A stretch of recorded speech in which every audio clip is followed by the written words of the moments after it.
Hello guys! I was about to make some bone broth for myself and I thought it would be a great idea to show you how I do it.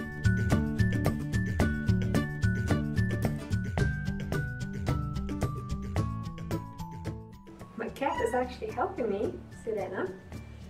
She's helping me to make it because she can smell the fish. It's right there, frosting on the counter, and she is obsessed with the fish. And the other cat, as you can see, is begging to come up as well.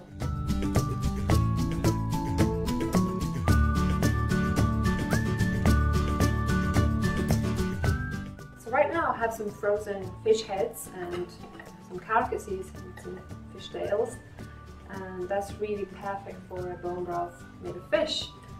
But if you have chicken, you can use ideally chicken heads or feet, but you can also use any other bones. If you have beef or lamb, you should use knuckles, but again, any bones will do as well.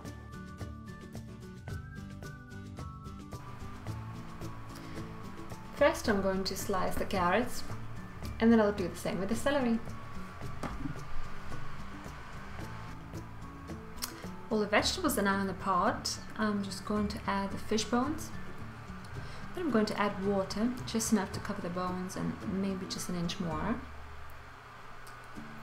And as you can see, the kitty is very curious to see what's going on in that pot.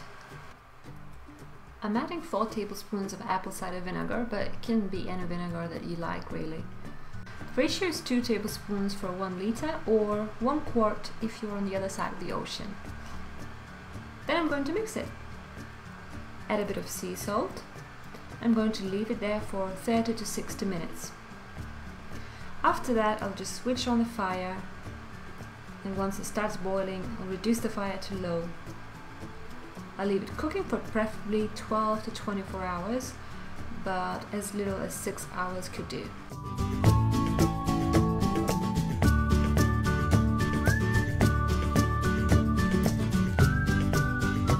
So the best and most frugal way is to simply save the bones whenever you have roast chicken or thighs, duck, goose or turkey.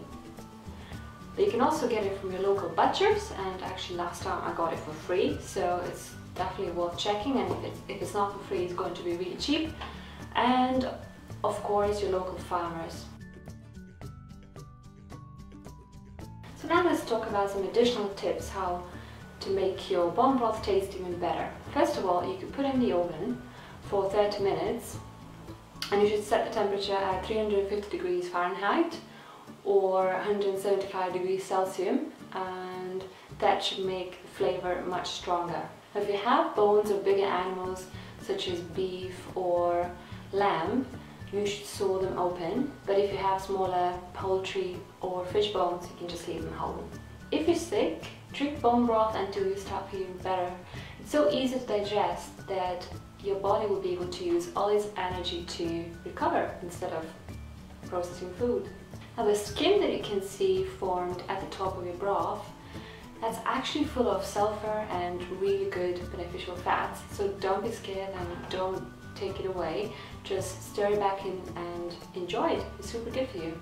Now good bone broth should gellify once it's cold, and that's completely normal. Once it's warmed up, it will become liquid again, and that's because it's full of gelatin. It's actually the best thing about the broth.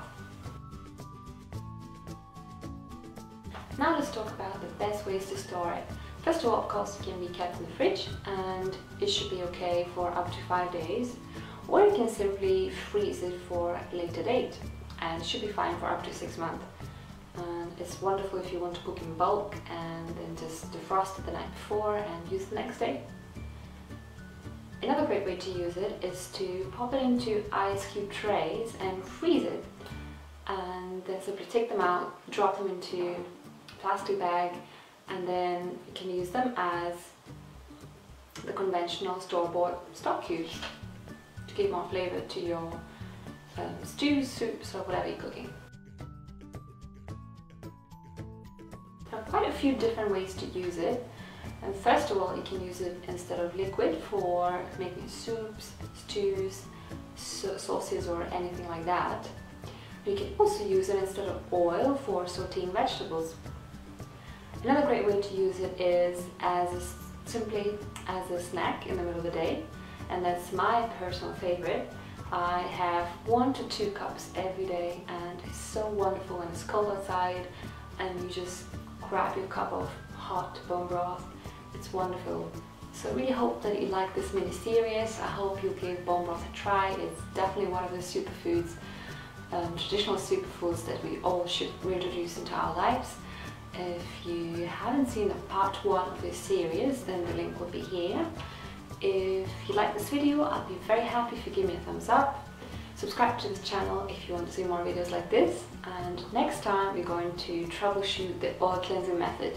So stay tuned. Bye!